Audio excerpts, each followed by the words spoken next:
Subscribe करें और bell दबाएं ताकि कोई खबर रह न जाए।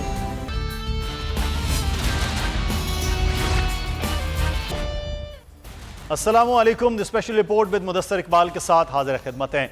नाज़रीन, सियासी जमातें इलेक्शन कमीशन से मुलाकातें कर रही हैं कि इलेक्शन कब हो, तजावीज़ हो रही हैं, गुफ्तगू हो रही, बातचीत हो रही। सदर ममलिकत का ख़त और ख़त का जवाब भी इलेक्शन कमीशन ने दे दिया और अब कुछ देर पहले ये भी बात सामने आ रही है कि वजारत कानून के जवाब के बाद अब सदर जो है वो क्या करेंगे, इस पर भी मुशावरत हो रही है। लेकिन इस सब में सबसे अहम मामला, सबसे अहम चीज़ सुप्रीम कोर्ट में हुई है। जो इलेक्शन कमीशन की जानिब से नजरसानी की अपील थी उसे मुस्तरद कर दिया गया है और यह कहा गया कि 90 दिन में इलेक्शन कराना है। इलेक्शन कमीशन के पास 90 दिन से जायद चीज़ों को ले जाने के इख्तियार नहीं है। तो क्या आइन में जो 90 दिन दर्ज है उसकी बंद होगी इलेक्शन कमीशन, और इलेक्शन जो 90 दिन में कराना आइन कहता है वही करना होगा इलेक्शन कमीशन को, या फिर खुद से इतना इलेक्शन कमीशन के पास इख्तियारात हैं कि वो 90 दिन से भी आगे की कोई डेट दे सकता है। ये आज के फैसले के बाद बड़े अहम सवालात हो गए हैं। हम बात करेंगे इस पे। हमारे साथ मौजूद हैं नज़ीर लगारी साहब, सीनियर सहाफ़ी, तजज़ियाकार और एडिटर इन चीफ। लगारी साहब, बहुत शुक्रिया आपके वक्त का। कुंवर दिलशाद साहब, साबिक सेक्रेटरी इलेक्शन कमीशन और मौजूदा मुआविन खुसूसी वज़ीर आला पंजाब, हमारे साथ मौजूद हैं। कुंवर साहब, बहुत शुक्रिया आपके वक्त का। कुंवर साहब, सबसे ज़्यादा अब सवाल और क्लैरिटी से आप बता सकेंगे कि जो एक्ट में तरमीम हुई इलेक्शन कमीशन को, उसके बाद अब इख्तियार डेट देने का है या किसी भी वक्त की डेट देने का इलेक्शन कमीशन के पास है? क्योंकि जो आज ये नजरसानी की अपील मुस्तरद हुई है, इसके बाद तो ऐसा लग रहा है कि 90 दिन में इलेक्शन कराना जरूरी होगा इलेक्शन कमीशन के लिए। इलेक्शन कमीशन पाकिस्तान ने भी तो आइन को देखना होता है। तो आइन के तहत तो ठीक है, आपने सही फरमाया कि 90 दिन में इंतखाबात कराने की जिम्मेदारी आइनी तौर पर इलेक्शन कमीशन पाकिस्तान तक आयद होती है। लेकिन सबसे बड़ी अहम बात यह है कि तमाम आर्टिकल को साथ मिला के पढ़ना पड़ता है। अब ये आर्टिकल 51 जो है वो आइंदा 90 दिन के इंतखाबात के रास्ते में हायल है। आइन का आर्टिकल 51 का जो सब सेक्शन 5 है उसमें ये लिखा हुआ है कि जब मर्दमशुमारी की जो लास्ट होगी, लास्ट प्रोसीडिंग का जो आपका जो होगी है इंतखाब मर्दमशुमारी का नोटिफिकेशन, उसकी रोशनी में फिर हल्का बंदिया कराना मैंडेटरी है, लफ्ज़ शैल का इस्तेमाल किया गया है। तो अब इलेक्शन कमीशन तो दो राय पे खड़ा हो गया। 5 अगस्त की रात को अचानक साबिका इत्तेहादी जमातों ने एक नोटिफिकेशन कर दिया मर्दमशुमारी का, और मुश्तरका मफादात कौंसिल के उसके फैसले की रोशनी में अब इलेक्शन कमीशन तो मजबूर हो गया कि जब पहले हम हल्का बंदी करवाएं और इसके बाद 90 दिन की जो इंतखाबात की शर्त है उसे पूरा करें। तो अब ये 3-4 आर्टिकल साथ साथ मुंसलिक हो गए। आर्टिकल 51, आर्टिकल 224 और इसी तरह 224A, ये सारे इकट्ठे हो गए। अब इलेक्शन कमीशन पाकिस्तान ने इसके साथ आर्टिकल 48 वो भी बड़ी इंपॉर्टेंट है, उसमें सदर पाकिस्तान को इख्तियार दिया गया है कि वो इंतखाबात की डेट दे सकते हैं।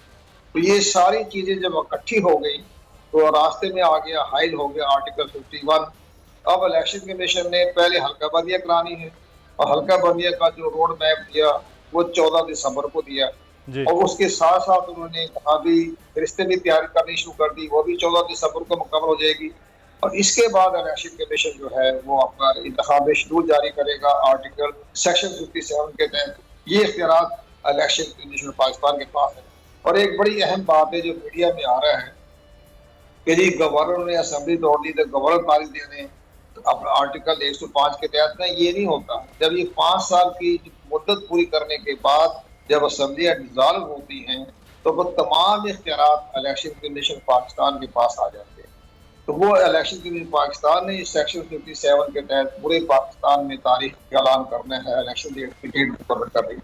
तो ये पूरी कमांड जो होती है वो फिर इलेक्शन कमीशन के हाथ में आ जाती है। अब पूरी कमांड इलेक्शन कमीशन तो पाकिस्तान के पास है, लेकिन सदर मुमलिकत साहब को भी नजर आना चाहिए कि जो आर्टिकल 51 के तहत सेक्शन 5 के तहत हल्का बंदियाँ कराना भी मैंडेटरी है, शल का लफ्ज़ इस्तेमाल किया हुआ है। तो वो बिला वजह ही खत लिख रहे हैं, बिला वजह आर्टिकल 48 का हवाला दे रहे हैं। तो भी आपके सामने 51 भी तो है ना।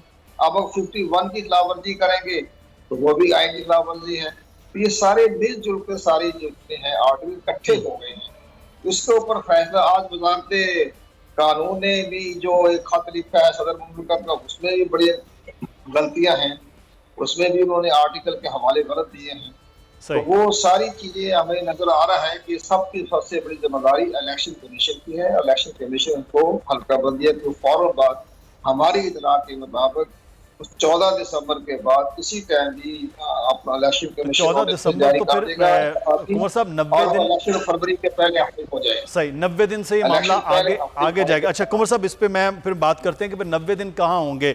आज लगारी साहब, ये सुप्रीम कोर्ट ने कहा कि जहां आइन की खिलाफ वर्जी होगी सुप्रीम कोर्ट एक्शन लेगी। अब आइन की एक शिक ये कह रही है कि हल्का बंदियों का मामला है, दूसरी शिक कह रही 90 दिन में इलेक्शन करवाए जाएं। अब सारा बार जो है वो इलेक्शन कमीशन पर आन पड़ा है।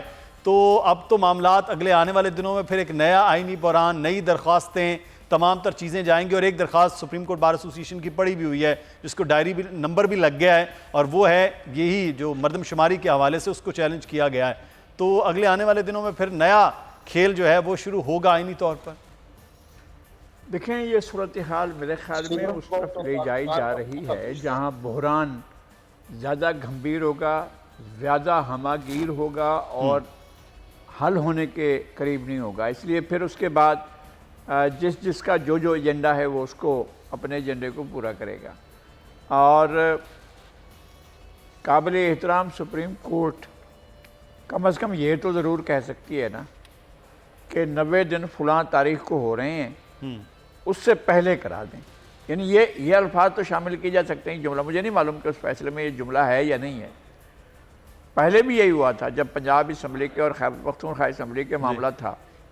सर अभी तो कोई चीज़ गई नहीं ना, ये तो पिछले वाले केस का मामला है। पंजाब असम्बली के जो इंतखाबात हैं उसका ये नजरसानी की अपील थी, जिसे हम तो 14 अप्रैल 2023 को घसीट कर वापस नहीं ला सकते ना। जी हाँ, ना सुप्रीम कोर्ट कर सकती है, ना सदर मुमलिकत कर सकते हैं, ना इसको वज़ीर आज़म कर सकते हैं, ना इलेक्शन कमीशन कर सकता है, ना हमारी पाक फ़ौज कर सकती है। कोई भी 14 अप्रैल को किसी भी तरीके से वापस लौटा नहीं सकता जो 90 दिन बनते थे। जब ये मामला सुप्रीम कोर्ट के पास था और 1 मार्च को जब फैसला दिया जा रहा था, उस वक्त तो कम अज़ कम आइडेंटिफाई कर दिया जाता है कि 14 अप्रैल में 90 रोज़ पूरे हो जा रहे हैं, आप 14 अप्रैल से पहले इलेक्शन करा दें। कम अज़ कम एक जुमला ये तो शामिल होना चाहिए था ना, तो वो नहीं हुआ। अच्छा, अगर फैसलों का अब इस तरह हो कि जी इलेक्शन तो 90 दिन में ही होंगे, जहाँ आप डेट दे दें, और डेट देने वाले कहते नहीं हम 106 दिन के बाद कराएंगे, तो सुप्रीम कोर्ट ने कोई उस पर रद्द-ए-अमल नहीं दिया, कोई बात ही नहीं की। अगर एक इशू पर कहीं सो मोटो हो सकता है तो आप इस पर कर लें कि जनाब ये तो हमारे अहकामात की सरियन खिलाफ वर्जी हुई है। हम तो कहते हैं 90 दिनों के अंदर, तो 90 दिन को आप आइडेंटिफाई करें ना कि भाई 90 दिन फलां तारीख को हो रहे हैं और उससे पहले आप इलेक्शन करा लें। अब जब 90 दिन की शर्त मौजूद है तो उसके बाद आज 31 तारीख हो गई है और असम्बली को टूटे हुए 19वां दिन चल रहा है। जी हाँ, और अब इस 19वें दिन में भी डेट अनाउंस नहीं हुई है, तो जो आपके पास 90 दिन थे उसमें से आपके पास जो है ये 70-71 दिन बाकी हो गए हैं। तो सर वो इलेक्शन कमीशन ने तो कह दिया ना कि 14 दिसंबर तक तो हम हल्का बंदियां करेंगे, उन्होंने शेड्यूल दे दिया है, उसके बाद इलेक्शन की डेट अनाउंस करेंगे। वो तो क्लियर अपने उसमें तो उन्होंने कह दिया है। तो फिर ठीक है, फिर अगर यही आखिरी हल है, यही आखिरी फैसला है, अगर इसमें आपको लग रहा है कि आइन के खिलाफ वर्जी हो रही है, या आप ठंडे पेटों बर्दाश्त करें या आप इसको किसी भी तरीके से और उसको इग्नोर कर सकते हैं तो इग्नोर करें, वरना आइन जो है वो जो एक आर्टिकल ये कहता है और दूसरा आर्टिकल ये कहता है कि आप फ्रेश इंतखाबी फहरिस्तों और फ्रेश इंतखाबी हलकों के साथ जाएँ जी। तो आपने ये तो आपके पास इलेक्शन अपना मर्दमशुमारी के नतायज अप्रैल में आ गए थे, फिर मई था, जून था, जुलाई था, अगस्त था, तो आपने तो इन महीनों में कुछ भी नहीं किया। ये काम तो हो सकता था इलेक्शन कमीशन ये किया नहीं गया ना। अली राशिद साहब हमें ज्वाइन किया, पाकिस्तान पीपल्स पार्टी के रहनुमा हैं। बहुत शुक्रिया अली राशिद साहब आपके वक्त का। पाकिस्तान पीपल्स पार्टी जो है वो मुश्तरका मफादात कौंसिल के इजलास में साइन कर देती है कि हल्का बंदियाँ, और अब जो है वो पूरा स्टैंस पाकिस्तान पीपल्स पार्टी कहती है 90 दिन में इलेक्शन हो। इलेक्शन कमीशन कह रहे हैं 90 दिन में तो नहीं हो सकती, हल्का बंदियाँ पहले। तो ये पहले आप गलत थे या अब गलत हो रहे हैं? ये तजाद है या बयानियाँ एक है, क्या है? औज़ुबिल्लाहिमिनश्शैतानिर्रजीम, बिस्मिल्लाहिर्रहमानिर्रहीम। देखें, पहले तो मैं आपको बताता चलूं कि जब CCI की मीटिंग हुई, हमें ये इम्प्रेशन दिया गया कि हल्का बंदियों का जो सिलसिला है वो काफ़ी अरसे से चल ही रहा है। ये नहीं है कि उनको अभी हल्का बंदियां करनी थी, उस पे काम ऑलमोस्ट मुकम्मल हो चुका है, ये हमें बताया गया था। We were under the impression कि जी इसलिए कि कोई नई सीटें नहीं बन रही हैं, कुछ लकीरें हैं जो इधर से इधर कट जाएंगी, सेंसस वगैरह हो चुके हैं, काफ़ी हद तक काम हो चुका है। इसलिए आपको अगर याद हो कि सुप्रीम कोर्ट ने इलेक्शन कमीशन को समन किया था 1 साल पहले। 1 साल पहले इलेक्शन कमीशन ने कहा था कि 6 महीने हम कंप्लीट कर देंगे। उस वक्त भी टाइम फ्रेम 1 साल पहले 6 महीने का दिया था उन्होंने। तो we were under the impression कि जी ये हल्का बंदियां भी हो जाएंगी, एक जो कॉन्स्टिट्यूशनल रिक्वायरमेंट है, और साथ साथ 90 दिन में इलेक्शन भी हो जाएंगे। ये सब चीजें कि ये हमारे साथ हुआ क्या है, या बाकी पॉलिटिकल पार्टीज को भी रिएक्ट करने का मौका जब मिला, जब इलेक्शन कमीशन ने अपना स्केड्यूल जारी किया। जब शेड्यूल उन्होंने दिया इलेक्शन का, तो उसमें दिसंबर में हमने देखा कि दिसंबर 14 या ऐसे कोई जाके तो इनकी जो डिलिमिटेशन है उस वक्त जाके कंप्लीट हो रही है। तो अली राशिद साहब, इदारे शुमारियात ने, अली राशिद साहब ये इदारे शुमारियात ने मरदमशुमारी की, CCI ने इसकी मंजूरी दी, इलेक्शन कमीशन की अब आइनी तौर पर पाबंदी है वो हल्का बंदियाँ करें। आपके साथ ये धोखा हो गया है, क्या हुआ है, किसने किया है, कैसे हुआ है? क्या आपको मालूम ना हो को ये हो गया? देखें, बिल्कुल धोखा ही समझें इसको, अगर आप समझना चाहें। और सिर्फ पीपल्स पार्टी के साथ नहीं, पूरी पाकिस्तान की आवाम के साथ धोखा हुआ है। अगर इलेक्शन डिले होंगे, हम आइन के साथ खड़े हुए हैं, कॉन्स्टिट्यूशन ऑफ पाकिस्तान के साथ खड़े हुए हैं, और हम तो अभी भी कोई मिडिल ग्राउंड निकालना चाहते हैं। हम फिर भी बेनिफिट ऑफ द डाउट देना चाहते हैं इलेक्शन कमीशन को, और टू पावर्स दैट बी, के शायद हो सकता है कि उनका इंटेंशन ऐसा नहीं हो इलेक्शन कमीशन का कि मजीद डिले चाह रहे हो सकता है उन्होंने जो असेसमेंट किया है, शेड्यूल जो जारी किया है, हमने तो अभी तक हम ये डिमांड कर रहे हैं कि अपना शेड्यूल जो आपने जारी किया उसको रिवाइज कर लें। काम ज्यादा है नहीं, कुछ लकीरें उधर से इधर खींचनी, उधर से कुछ उधर खींचनी है, उसको करके 90 दिन में आप उसको टाइम दें, इलेक्शन करवा दें। हम तो अभी भी उस पर कायम। बिल्कुल, ये लकीरें जो हैं कुंवर दिलशाद साहब, ये क्या इतनी जल्दी मुमकिन है कि 90 दिन के अंदर लकीरें भी मुकम्मल हो जाएं, हल्का बंदियां भी हो जाएं और शेड्यूल भी जारी हो जाए? क्या मुमकिन हो सकता है? तकनीकी बुनियादों पर सर मैं पूछ रहा हूँ। हमने भी बड़ा इंतजामी अमूर देखे हैं, और हमने भी जो है 1982 भी मतलब अपने करवाई, हल्का बंदियां करवाई हैं। फिर इसके बाद हमने 88 में भी हल्का बंदी करवाई, हमने 2002 में हल्का बंदियां करवाई। ये टाइम फैक्टर बहुत ज्यादा होता है। अच्छा। अभी देखो ना आप, ये आपके 2017 में हल्का बंदियां हुई, उस पर तराजात हुए, और जल्दबाजी में की 3 महीने में उस पर बेगुनाह जो है शिकायतें आई। तो ये जो उसका तरीक़ेकार जो है इंतजामी अमूर का, वो 6 माह लगते हैं। अब ये जल्दबाजी में करेंगे, फिर गलतियां होंगी, लोग सुप्रीम कोर्ट पाकिस्तान चले जाएंगे। क्योंकि ये जो होता है हल्का बंदियां, मेरे दोस्तों को पता है, ये उम्मीदवारों के लिए एक किस्म का बहुत बड़ा जिंदगी और मौत का मामला होता है। इंतखाबात जीतना हारना जो होता है, इससे हल्का बंदी के मामले होते हैं, एक यूनियन काउंसिल आगे पीछे हो जाए, तो ये बड़ा अहम मसला है। एक बड़ी अहम बात है कि सुप्रीम कोर्ट पाकिस्तान के पास भी बड़ी अहम जिम्मेदारी है, उसके पास भी बार काउंसिल ने भी दिया है, और सुप्रीम कोर्ट बार एसोसिएशन की भी अपील गई हुई आर्टिकल 184 के तहत। अगर वो 5 अगस्त का नोटिफिकेशन जो है वो मनसूख कर देती है, कागज का करार दे देती है, तो फिर इलेक्शन कमीशन पाकिस्तान के दरवाजे खुल जाएंगे, वो 90 दिन में इंतखाबात करवा देगा। पुरानी हल्का बंदी बन चुकी है 5 अगस्त 2022 को, तो उसकी मुताबिक इलेक्शन भी हो जाएंगे, और पुरानी मरदमशुमारी को कोई ताल्लुक नहीं, हल्का बंदियां हो चुकी हैं 5 अगस्त 2022 को। तो अब सुप्रीम कोर्ट पाकिस्तान ने अगर कार्रवाई की, तो अब 5 अगस्त के नोटिफिकेशन को कागज करार दे दे, तो सब रास्ते खुल जाएंगे, 90 दिन में इंतखाबात हो जाएंगे। अब सबसे बड़ी बात तो ये है कि आर्टिकल 51 ही तरह उसकी राह में हाइल है ना, 90 दिन के इंतखाबात करवाने में। तो अब ये वो रास्ता खत खोल दे सुप्रीम कोर्ट पाकिस्तान, इंतखाबात करवा देगा नवंबर दूसरे हफ्ते में, तैयारी मुकम्मल है, इंतखाबात हो जाएंगे, 90 दिन की शर्त पूरी हो जाएगी, लेकिन सुप्रीम कोर्ट ऑफ पाकिस्तान को इंटरप्रिटेशन देनी पड़ेगी। तमाम इदारे जो हैं उनके पास कोई इख्तियारात नहीं है, इस वक्त पूरे इख्तियारात इस वक्त सुप्रीम कोर्ट ऑफ पाकिस्तान के पास है, वो अगर कार्रवाई करना चाहे तो कर सकते।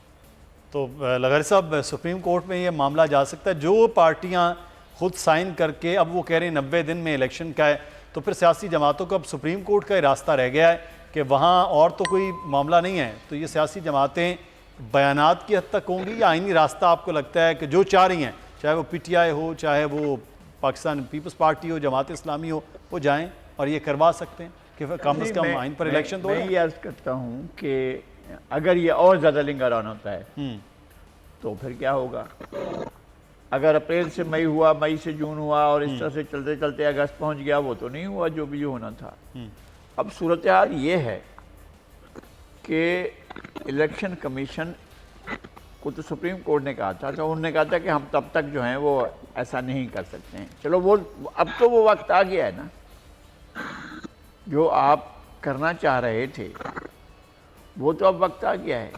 यानी ये अगर उन असम्बलियों के इंतखाबात जो अब से कई माह पहले, यानी आप देखें ना, जनवरी में एक असम्बली टूटी है और जनवरी से लेकर अब तक 8 महीनों से ऊपर वक्त गुजर चुका है, तो अगर अब भी वो चीज़ें नहीं बन सकी हैं तो फिर तो नहीं बनेगा। और इलेक्शन मुझे नज़र नहीं आ रहा है, और अगर इलेक्शन होता है तो फिर ये तय किया जाएगा कि उसका अल्टीमेट बेनिफिशियरी कौन होगा।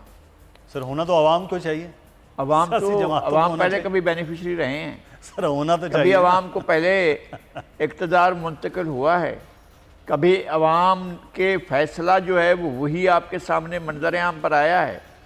2018 की तारीख 7 धांधली के बाद कोई सोच सकता है कि आगे भी चीज़ें ठीक हो सकती हैं?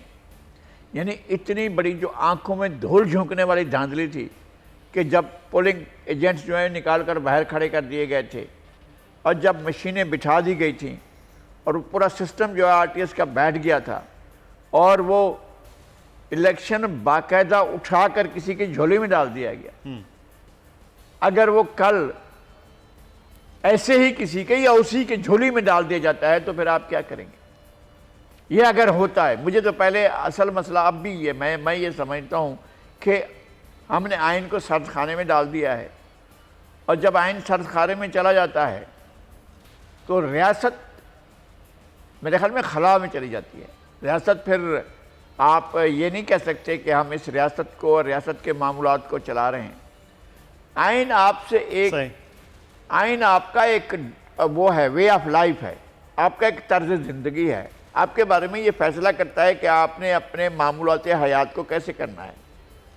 और हम अगर आइन को ही एक तरफ रख देते हैं, वो आइन से ही तो रास्ते निकालने वाले हैं ना, वो बता रहे हैं कि supreme law of the land, आइन रास्ते निकालने के लिए नहीं है कि आप जो चोर रास्ते निकालने की कोशिश करें। ये कौन सी बात हुई? निकाल के तो सर दे रहे हैं। अच्छा, मैं क्विकली अली राशिद साहब आपसे ये जानना चाहूँगा, जरदारी साहब पे दुबई में बैठक है, सियासी जो आपके लीडर हैं वो भी वहाँ पहुँच रहे हैं, मीटिंग शीटिंग को ख़ास इलेक्शन से मुतालिक है, या कोई अभी कुछ नाम स्टॉप लिस्ट में आप लोगों के आ रहे हैं? क्या कोई ख़ास चल रहा है?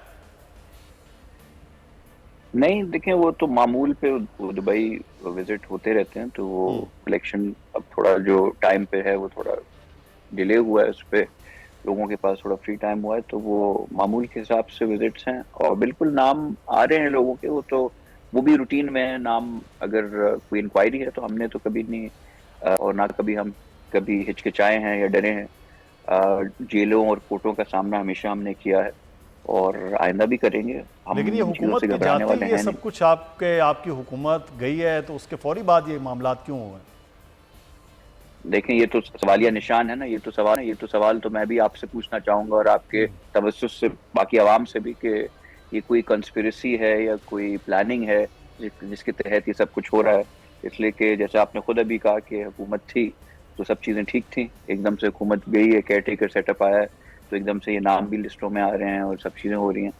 तो लेट्स होप कि आवाम की खातिर, डेमोक्रेसी की खातिर और पाकिस्तान की खातिर ऐसा नहीं है और ऐसा नहीं हो हम, but let's keep our fingers crossed. और मगर हम उम्मीद रखते हैं कि इलेक्शन टाइम पे हों या जल्द से जल्द जो भी कॉन्स्टिट्यूशन इलेक्शन का वक्त पर जो है वो होना बड़ा बहरहाल ज़रूरी है। बहुत शुक्रिया अली राशिद साहब, पाकिस्तान पीपल्स पार्टी के रहनुमा। नज़ीर लगारी साहब आपका भी बहुत शुक्रिया, हमारे साथ मौजूद है। कुंवर दिलशाद साहब, साबिक सेक्रेटरी इलेक्शन कमीशन। आप यहाँ पर मुझे ब्रेक लेना है, ब्रेक के बाद वापस आएंगे, फिर कोर्ट रिपोर्ट के हवाले से बात।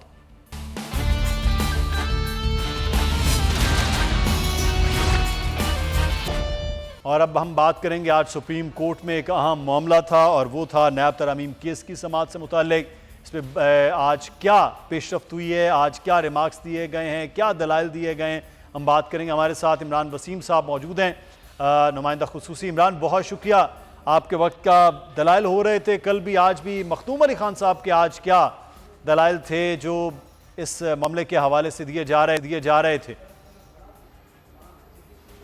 वैसे तो इस केस में हुकूमत के वकील जो हैं वफाकी हुकूमत के मखदूम अली खान, उनके दलाइल जारी हैं। लेकिन आज मौका मिला, चेयरमैन पीटीआई के जो वकील हैं ख्वाजा हारिस, उन्होंने भी दलाइल दिए हैं। अच्छा। 3 अहम नुकात के ऊपर मखदूम अली खान, हुकूमत के वकील ने दलाइल दिए। लेकिन जो उनके दलाइल थे 3 पॉइंट्स के हवाले से, उस पर यह देखा गया कि जो जज साहबान के रिमार्क्स से हुकूमती वकील जो है अपने पॉइंट्स का दिफा करते हुए नजर आए। लेकिन दूसरी जानब जो चेयरमैन पीटीआई के वकील ने, ख्वाजा हारिस साहब ने चीज़ें उठाई हैं नैब की तरमीम के हवाले से, उस पर जो जज साहबान के रिमार्क्स थे उससे बाज़ाहिर ऐसा लगता है कि उन्हें बेंच से जैसे अपने दलाइल के हवाले से सपोर्ट मिल रही है। मिसाल के तौर पे जो मखदूम अली खान ने दलील रखी, जो अदालत ने कल हदायत की थी कि आप इस बात के ऊपर आर्गू करें कि क्या नैब जो तरमीम है उसका माजी से इतलाक हो सकता है, तो इस पर आज मखदूम अली खान तैयारी करके आए थे। उनकी जानब से कहा गया कि 1996 में जो एहतसाब ऑर्डिनेंस जारी किया गया, 1997 में जो नया एहतसाब ऑर्डिनेंस जारी किया गया, एहतसाब कमीशन बनाया गया, और फिर 1999 में जो नैब का कानून बनाया गया, और फिर उसके बाद 2018 में जब चेयरमैन पीटीआई की हुकूमत आई, उनके दौर में और माजी में 97 में, 96 में, 99 में जितने भी एहतसाब के कवानीन बनाए गए, उन्हें 1985 से यानी माजी से उसका इतलाक किया गया। तो अब जो तरमीम की गई पार्लियामेंट के थ्रू, जो नैब कानून में अमेंडमेंट की गई हैं, उनका इतलाक भी उसी तरीके से माजी की जो प्रैक्टिस रही है, जो रवायत रही है, उसके मुताबिक जो है वो माजी से किया गया है। तो इसमें कोई ऐसी बात नहीं। और दूसरा जो उन्होंने पॉइंट उठाया, जो जज साहबान ने उनसे ये पूछा कि इन तरमीम के जरिए जो बेनामीदार की जो तारीफ है उसको चेंज करके जो जुर्म है बेनामीदार के ऊपर जो इल्ज़ाम होता था कि आमदन से ज़्यादा असासाजात का, उसका बेनामीदार ने जवाब देना होता था कि उसने ये असासे कैसे बनाए हैं, उसकी नौयत को चेंज कर दिया गया है। तो अब ये जो बर्डन ऑफ प्रूफ है वो प्रोसिक्यूशन के ऊपर डाल दिया गया है, और ये पहले बर्डन जो है वो एक्यूज के ऊपर होता था, जिस पर मखदूम अली खान ने कहा कि हमेशा से ये प्रैक्टिस रही है कि प्रोसिक्यूशन ने अपना केस साबित करना होता है। तो इन तरमीम के जरिए तो इस चीज़ को वाज़ेह कर दिया गया कि अगर कोई इल्ज़ाम लगाना है तो प्रोसिक्यूशन उसको साबित करेगी। लेकिन जज साहबान के जो रिमार्क्स थे वो नज़र आ रहा था कि वो मखदूम अली खान की इस दलील के साथ एग्री नहीं कर रहे। और फिर पूछा गया कि 50 करोड़ की तकसीम आपने कैसे की, कि 50 करोड़ से जो ऊपर केसेस हैं नैब उसकी इन्वेस्टिगेशन करेगा, उसकी इंक्वायरी करेगा, और नीचे जो 49 करोड़ से नीचे के केसेस होंगे, 50 करोड़ से नीचे के केसेस होंगे, उस पर नैब हाथ नहीं डालेगा। तो मखदूम अली खान ने कहा कि इस हवाले से आपकी आला अदालतों के फैसले मौजूद हैं। दूसरी जानिब जब हमने देखा कि ख्वाजा हारिस साहब को आज बात करने का मौका मिला, तो उन्होंने जो 3 नुक्ते अदालत के सामने रखे, एक तो उन्होंने कहा कि देखें इस तरमीम के जरिए मखसूस अफराद को फ़ायदा पहुँचाया गया। तो इस पर चीफ जस्टिस उमर बंदयाल साहब ने कहा कि ये जो पैमाना है, जो सुप्रीम कोर्ट के इस नुक्ते के ऊपर फैसले मौजूद हैं कि एक पर्सन स्पेसिफिक लेजिस्लेशन नहीं हो सकती, ये पैमाना बड़ा सख्त है। इसी तरीके से ख्वाजा हारिस ने कहा कि जो प्ली बारगेन की रकम है, जो 50 करोड़ का एक कट लगा दिया गया कि उससे ऊपर के केसेस नैब सुनेगा, नीचे के केसेस नैब के दायरा अख्तियार में नहीं आएंगे। इस तरमीम के बाद जो प्ली बारगेन हुई थी माजी में जो हो चुकी है, या जो इंस्टॉलमेंट एक्यूज दे रहे थे जिनकी मालियत 49 करोड़ से कम है, उन्होंने एक साथ देना बंद कर दी है।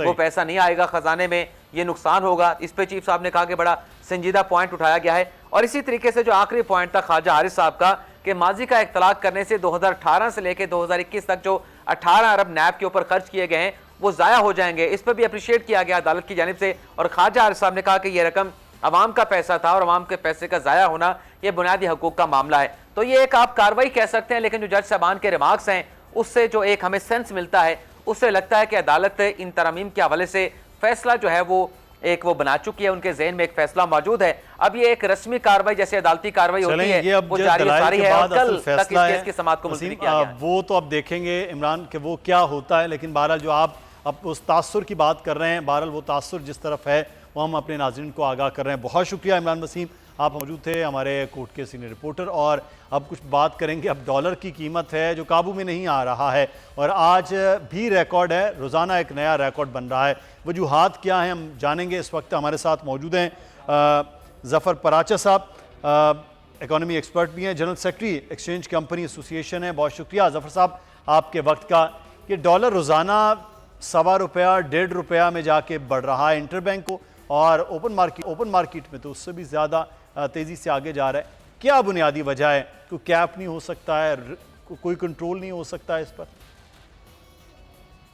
अस्सलाम वालेकुम जनाब। जी वालेकुम सलाम। देखिए जी, बात यह है कि कैप भी हो सकता है, कंट्रोल भी हो सकता है, लेकिन IMF की जो सख्त शराइत हैं उसके मुताबिक हम अपनी ओपन मार्केट और इंटरबैंक मार्केट में मुदाखलत नहीं कर सकते। और उनकी जो शर्त है कि हमको इंपोर्ट अपना करना है लग्जरी आइटम, जिसको हमने 2 कैटेगरीज में स्टेट बैंक ने किया था, एसेंशियल और नॉन एसेंशियल। तो वो नॉन एसेंशियल आइटम उनकी शर्त पे जब से हमने खोला है तो रुपया हमारा फ्री फॉल होना शुरू हो गया है। हालांकि जो IMF की शर्त है ये अजीब व गरीब शर्त है, कॉन्फिडेंट किस्म की, कि हम $1 बिलियन लेने के लिए उनके पास जा रहे हैं और वो कहते हैं आप अपनी $25 बिलियन की इंपोर्ट बढ़ाएं, यानी कि अपना 25 बिलियन का खर्चा बढ़ाएं। तो जबकि हमारे पास अगर $10 बिलियन भी होते तो हम उनके पास क्यों जाते लेने के लिए? तो एक तो ये वजह है इसका डॉलर का फ्री फॉल होने का। दूसरी वजह यह है कि जो हमने नवंबर 2022 में फॉरेन एक्सचेंज की खरीदो फरोख्त पे जो पाबंदियां लगाई, उससे ग्रे मार्केट का बहुत तेजी के साथ फरोख पाई। बिल्कुल वही गलती हमने की जो श्रीलंका ने की, हमने उससे सबक नहीं सीखा और इसी की वजह से हमारा रेमिटेंस गिरा, हमारा एक्सपोर्ट गिरा। और वो एक्चुअली गिरा नहीं, वो पैसा डाइवर्ट होके ग्रे मार्केट में चला गया। यानी कि अब सूरत हाल ये है कि ग्रे मार्केट और इंटरबैंक मार्केट का कल तक ₹25 का फर्क था, आज ₹30 का फर्क है। तो अगर हमने अपनी पॉलिसीज को रिस्ट्रक्चर नहीं किया तो यही सूरत हाल खुदा ना करे और खराबी की तरफ जाएगी। तो पॉलिसी का तो अब हमारे पास इख्तियार पराचा साहब उस तरह नहीं, क्योंकि हमने तो जो मुआहिदा किया है उसके तहत तो फिर ये चीज़ें हम कर नहीं पाएंगे। तो क्या ये जिस स्पीड से बढ़ रहा है ये ऐसे ही फिर अगले आने वाले दिनों में, आज पे कुछ लोगों के चीज़ें पढ़ रहा था, वो बता रहे थे कि हो सकता है कि इसी तरह अगर चले तो अगले 4 महीने में 400 को टच कर जाए? देखिए बात यह है कि अगर यही सूरत हाल रही तो रुपए पे दबाव रहेगा और ये फ्री फॉल मुझे आगे भी लगता है। लेकिन जो आपने बात की पॉलिसीज की, पॉलिसीज के ऊपर हमें ठीक करने में कोई पाबंदी नहीं है। देखिए इस वक्त हमने एक IMF का सहारा तलाश कर लिया है आवाम पे बोझ डालने का, और जो अपनी मराहत है हमारी वो भी तो फिर आए आपको IMF से पूछ के करनी चाहिए ना। इस वक्त होना क्या चाहिए कि जो हमारे लीडर्स हैं, पॉलिटिशियंस हैं, जो भी है हमारी अदलिया है, उनको चाहिए इस वक्त अपने आप को रोल मॉडल बनाएं। जैसी वो बातें करते हैं जो आवाम से एक्सपेक्ट करते हैं कि वो अपनी खुद सरेंडर करें रज़ाकाराना तौर पे, चाहे उसमें बिजली के यूनिट्स हो, चाहे उसमें गाड़ियां पेट्रोल हो, जहाज के टिकट हो, TAD हो, वो आवाम को रोल मॉडल बन के दिखाएं। जो कि वेस्टर्न माशरे में भी यही है, मगरबी और हमारे इस्लामी माशरा भी यही कहता है कि भाई आप खुद एक रोल मॉडल बने, नंबर 1। अब तो बात बनेगी, ये नहीं कि आप आवाम कुर्बानियां बहुत दे चुके, अब आपका वक्त है अपनी मराद को कम करें। कुर्बानी तो क्या, वो मराद हमारे पैसे से हैं, आवाम के पैसे से हैं। इस वक्त आवाम की ये हाल है, अपने हाथों से अपने बच्चों को कत्ल करके खुदकुशी कर रहे हैं। नंबर 2 बात मैं मुख्तसर बात करना चाहता हूँ ताकि टाइम आपका कीमती है, कि इस वक्त फॉरेन एक्सचेंज का इलीगल बिजनेस इतना ज्यादा मुनाफा बख्श बन चुका है, इतना लुक्रेटिव हो चुका है कि टॉप टू बॉटम सब लोग शामिल हैं इसके अंदर। जो जिनका ये काम है एक्सचेंज कंपनीज का, वो तो खाली बैठे हैं। उनके ऊपर हमने इतने कंट्रोल चेक्स लगा दिए हैं कि वो खाली बैठे हैं, और बाकी अगर 10,000 तो ये तासुर हो रहा है पराचा साहब कि आप लोगों की वजह से, यानी कि जो फॉरेन एक्सचेंज कंपनीज हैं वो ये सारा खेल खेलती हैं, सारा गेम खेलती हैं, बैंक्स भी इन्वॉल्व हो जाते हैं, कुछ बड़े लोगों को, तो आप पर इल्ज़ाम होता है। फिर आम आदमी तो ये समझता है डॉलर बढ़ाने का वजह ही आप हैं। नहीं, ऐसी बात नहीं है। एक्चुअली वो इसलिए कि जो जिसकी गर्दन पतली है जो आदमी कमजोर है उस पर नजर डाल दिए जाते हैं। जैसे कि अगर कोई मस्जिद के बाहर रेडी लगा ले फैसल मस्जिद के, तो वो अंदर हो जाता है बेचारा कुल्फी वाला, और जो बड़े बड़े हैं उनको आपको पता ही है।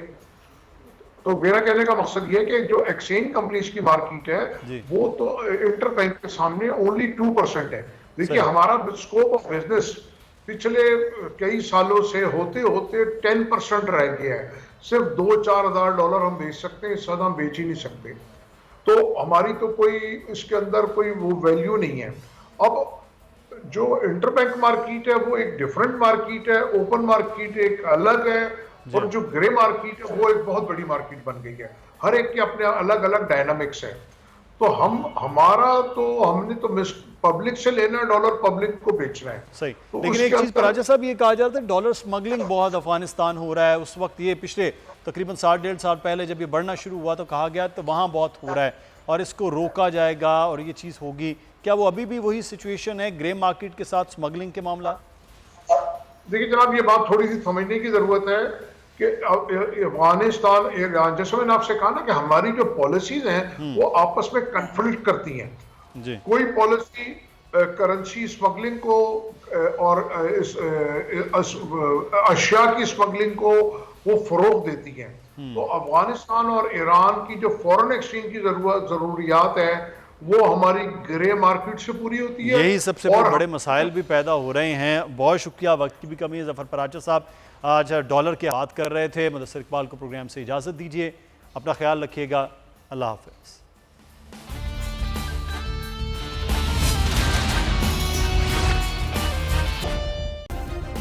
सब्सक्राइब करें और बेल दबाएं ताकि कोई खबर रह न जाए।